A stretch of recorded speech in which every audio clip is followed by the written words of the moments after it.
Magandang araw sa inyo mga kalapatids. Kuya Toy Bits na naman para magbigay ng update dito sa Hidayun Slope mga kalapatids. Ngayong araw na to mga kalapatids, papakita ko po sa inyo yung mga nakasalang na mga hindi mo nabibiyahe ng Taiwan. Na-approvean naman nila yung mga kanilang mga pedigree sa second batch po. Kaya ang ginawa namin, i-breed muna namin sila bago mapunta ng ibiyahe ng Taiwan. Pero yung first batch po, naka-ready na. 156 po yung mauna na nandun sa kabilang building. Tapos papakita ko sa inyo yung susunod na 300 plus. Nandito sa malaking kulungan ni Mr. Dainin. At saka yung mga binibreed na mga kalapate rito. Ang hirap po, mag-isa lang po si Kuya Toy Bits. Kaya tapos inililinis pa po namin yung mga dadalhin sa quarantine office ng mga kulungan, mga tray. Tapos ang sistema po ganito, papakita ko po sa inyo. Ito, naka full blast po tayo ngayon ng mga yung mga ito ship to Taiwan din to mga to, pero second batch sila. Yung mga first batch, yun po ang binibreed muna namin. Bago man lang maalis dito sa Hidayun Slope yung mga kalapate, may maiwan naman sila mga anak. So ito, yan, kaya ang hirap po. Kumpleto tong breeding cage natin. Tapos meron pa po rin sa loob.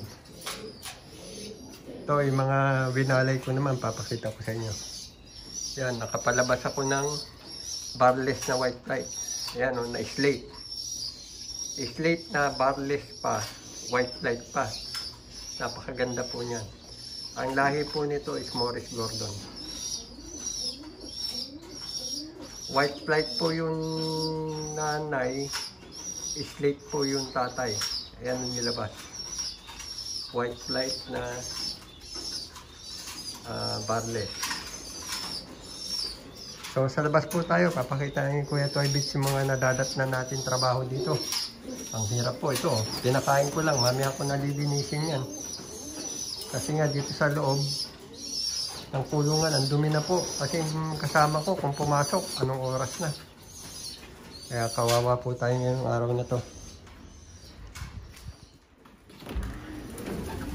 Eto, nandito po yung second batch na 300. Lumabas na yung mga flyer natin. Automatic kasi nagbubukas po ito sa mga flyer. Ito yung mga tinuturuan ko pa mga panibago na naman. Ito, tingnan nyo. Ganito po madadat na natin na eksena po rito sa Hidayun Slope pagka umaga. Pakarumi. Miski labas-pasok yung mga kalapati rito sa viewing, sa every nila, marumi pa rin. Yan, hinihintay nila magbaksak tong automatic feeder. Ito po, papakita ko sa inyo. Kinargahan ko na. Ito yung automatic feeder na galing Taiwan.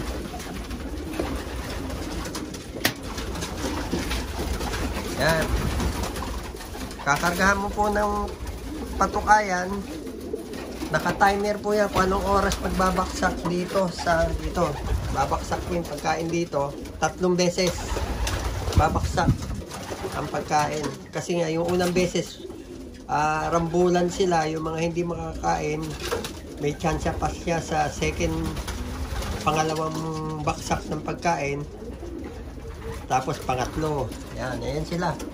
Ito mga na to. Napili na to ng mga Taiwanese. Pero ang biyahe po nila second batch. Sana naman po pagka tapos nila tayo naman para makauwi na po si Kuya Toy Bits. Biro nyo, mag-isa lang po ako rito. Tignan nyo, nadadat na natin dumi. Tapos tinatawag pa ako nung kasama ko para linisin yung kulungan. Hindi makapagtrabaho mag-isa ng mga hapon. Pag kami Pinoy na masipag, sinasamantala nila. Kaya minsan gusto ko na magpaalam, pero tapusin ko muna to. Para wala naman silang masabi. Kaya nga sabi ng matanda sa akin ako daw never give up sa trabaho, pero hindi ko naman pinapahalata mga kalapatid na talagang nahihirapan ako. Tapos may kasama ako Yun lang kung ano, yung laptop niya ang pinipindot. Tapos pag maglilinis, akong tiga kuskos, yan tiga bugan ng power spray. Eh, napakadali ng mga pinipiling trabaho, kaya minsan nahihirapan na po ako eh. Hindi ko lang, ano, mahirap lang yung reklamo ng reklamo. Tinitiis ko na lang mga kalapatids para sakaling ma-deliver na itong mga to ng Taiwan. Ito po yung mga dadaan ng Singapore. At na-accredited na yung Singapore to Philippines. Eh doon ko na rin papadaanin kung ayaw nila ng direct flight mga kalapatids. Malaking ano yun, auction market siguro yung tawag doon mga kalapatids doon sa Singapore. Kaya matibay yung connection na nakuha nila Amoron. Ito tapos papakita ko pa sa inyo yung mga ibang kinabi muna namin. Ito 300 second box. Ang hirap.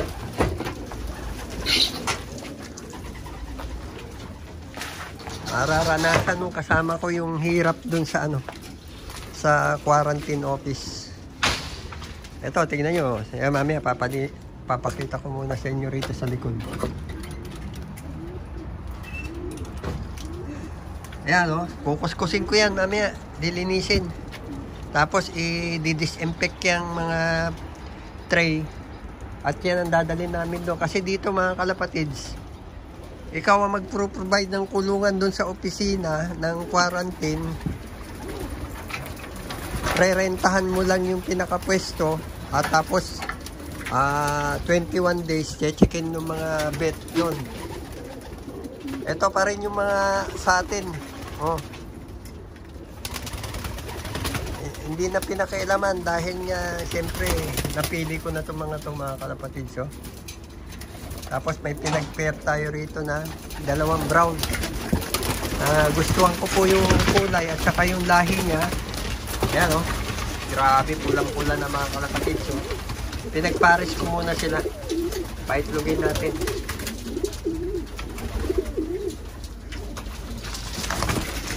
Ayan. Oh.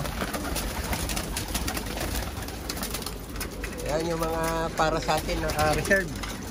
Sana mabigyan na tayo ng ano. Ako, gusto ko na umuwi mga kalapatid para doon na lang ako mag-breed sa Pinas ng mga Hidayunin's bird. So, ayan. Papakita ko ngayon sa inyo yung ibang napili namin. Itong pinili namin, ano to? Napili sa mga pedigree nila.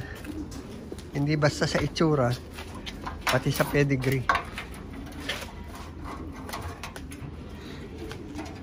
Yan o, kukuskusin ko mamaya yan kung may time pa ako. Wala yung kasama ko, ano. Hindi maasahan sa mga ganyan. O, may nakapasok na naman dito ng dalawa. Ay, hindi, nakabukas. Ayan, binibreed pa namin yan mga kalapatids. So, puno na naman yan. Ito yung mga napili ng Taiwanese pero hindi muna ibibiyahe. Kaya sinasamantala namin palahian muna para may maiwan naman silang anak. Ito pinagpaparis-paris lang po dito. Tapos pagka bubuksan na po natin to. Yan, bubuksan na yan. Papasok na yan sa dito at lalabas. Siyempre yan na nakasanayan nilang at may itlogan na dyan. Dyan na rin sila mangingitlog. Maganda rin yung nakakalabas sila at nakakalipad mga kalapatid. Ito matigas ulo nito eh. Sa kabila yan, kung hindi ko alam kung saan pumapasok. Yan. Yan ang trabahuin natin ngayon. Tapos ang sistema pa po nila, ayaw nila yung yung Taiwanese, mahigpit sila yung pinaka Taiwan cage. Inaano po yun, i-divide pa sa tatlo, patagilid. Kaya ang hirap. Ayaw nilang pagsamasamahin, baka magtukaan. Yan, may naiwan pa sa labas. So, yun yung mga bago kong flyer, oh. Yan. Marunong na sila. Bali nakapagturo po ako sa 6 out of 80 po na tinuruan ko. Almost 70 birds ang meron tayong overfly na 10. Matanda na kasi. Yan oh. Okay na rin sila lumipad. Nag-grouping na po. Pag nag-grouping na, na yan, sinyalis na pwede nang umpisan sa 20 kilometers. Yung iba hindi pa gano'ng lumilipad Pahabol ko po to, mga bata. Yun, lumipad na isa. Yan, may naiwan pa rito. Tapos doon, ayun yung ibebiyahe mga kalapatids Yan. Yan ang biyahe. Sa 15, pupunta na ng yan. Quarantine office, i-update ko po kayo. Yung mga kalapatid dyan sa kabilang building. Kondisyon na yan. Pero i-sprayan ko pa po na yan. Ay, may may lawin mga kalapatid. Sinahabol sila, yun Sana walang mahuli. Mababawasan pa tayo. Pag may nakita kasing tao, ganyan, natatakot din. Yung yan, yung halos malaki lang ng konti sa kalapate. Kaya mabilis sila manghabol. Kaya mo natakot, Baba kagad, Sumisisid sa baba po itong mga to. Pagka may lumalas na ganung ibon dito, marami rito yan. Kaya minsan hindi mo rin masabi, nababawasan yung ating mga flyer. Yung iba hindi pa ganun, hindi ko pino-force fly mga kalapatids.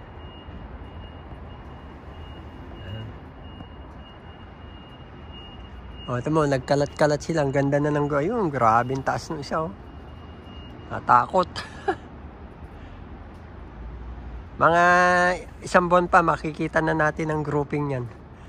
Kasi puro bago lahat to Yan, mababa panlipad nila. Medyo mabigat pang katawan. So doon tayo sa loob mga kalapatids. Silip ko sa inyo yung patuka natin na binibigay sa takot dun sa buti umakyat ako. Kung hindi, puta may babanatan yan. Ang galing pa naman, pag mataas yung kalapate, sa ilalim manggagaling, tapos dadakutin niya ron sa may dibdib yung kalapate. Naka-experience na ako, nakitang-kita ko yung ginawa Yan inis na naman mamaya yan. Hirap. Yung pagkain po ngayon, dinadagdagan ko po ng hemp seed. Kasi sa breeding, yung mga ibibiyahe, kailangan po patabain natin kasi may stress sila sa biyahe at saka dun sa quarantine. Kailangan dagdagan natin ng yung pagkain nila. Ito, papakita ko po sa inyo, idadagdag natin. Grabe, kung pumasok sana yung kasama kong na maaga, nababawasan ng trabaho.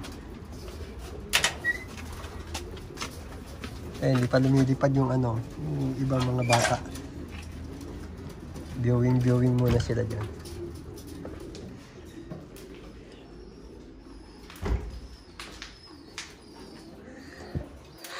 Ito, hirap hindi pa tayo nakapaglinis mga kalapatid. Ito nga pala, ang siste po rito, pagka ganyan na nagka-quarantine kami, dinadagdagan ko po ng ganito.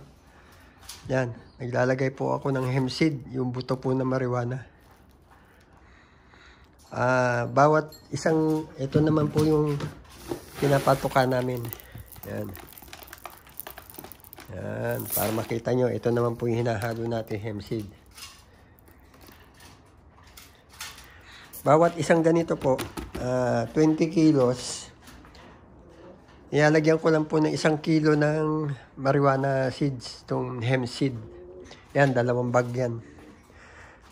Maganda po sa breed, nagbe-breed yan kasi very oily sila. Itong seeds na to, itong hemp seed. Lalaki po ang katawan, tamang-tama, bago mo sila mangitlog, mananaba sila habang nagdilimlim. Eksakto po, pagka napisa na po yan, hindi ko na hinahaluan para yung anak nila, malakas yung katawan nila magsubo kasi malaking katawan nila. Pero pag napisa na po, tinatanggal ko na yung hemp seed kasi nga po, very oily yan. Magtatai po yung inakay. At saka itong pag nasobrahan po itong mga breeder, magiging basa po yung dumi nila. Kaya kontrolado rin ang paglalagay ng hemp seed. Yan, kung meron po sa Pilipinas ng ganyan, tip po na ni Kuya Toy Bits yan sa charge to experience po natin dito sa Ideon Sloop, mga kalapatids. So ito, tingnan nyo yung mga nilinis ko. Yan, dadalhin lahat yan doon sa quarantine office. Tapos ito, yan. Nilinis lahat yan, disinfect ng Clorox.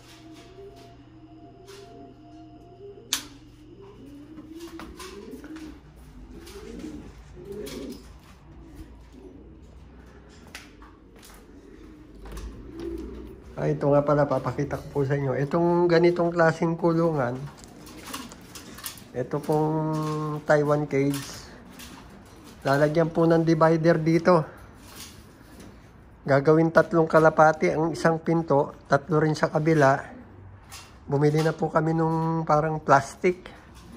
Tapos itong pagkain, papalitan po yan. Gagawin 6 yan. Kasi tubig, pagkain, tubig, pagkain, tubig, pagkain. Yan. Tapos ito, yung food tray niya, lalagyan po ng sapin na papel yan. Kasi minomonitor nila yung dumi ng kalapati. Ang ganda po ng droppings nila. Dry. Pero mamaya, kasi kahapon ko na inumpisan yung hemp seed nila. Mga after 1 to 2 days, makita mo magiging medyo basa yung kanilang droppings. Dahil nga very oily po yung ating seeds na papakain sa kanila.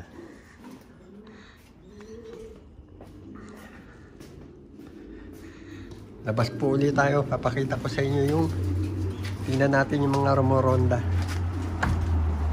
Baka matsambahan natin.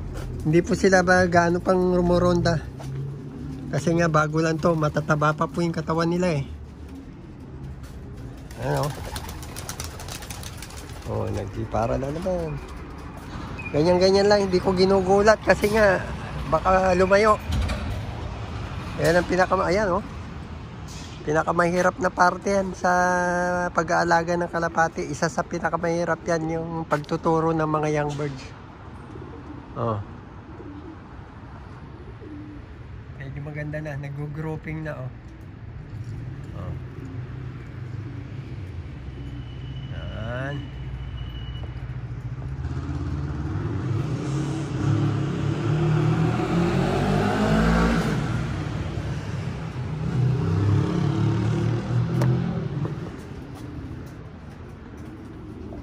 So, hindi pa nagbabaksak itong automatic feeder.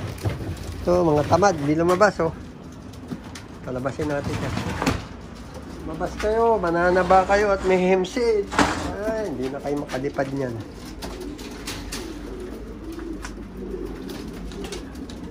Andito yung mga oldies. Kinondisyon ko. At ipe-pair ko pa yan, baka sakali mag-anak pa. Grabe po yung presyohan ng ng Taiwan sa auction. Lowest po 10 lapad, bali 37,000 kamo na kung 37 ang palit. Tapos may umabot po na Johnson Brown na 75 na lapad. 2.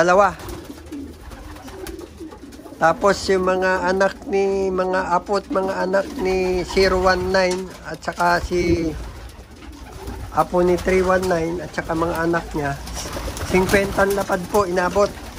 10 piraso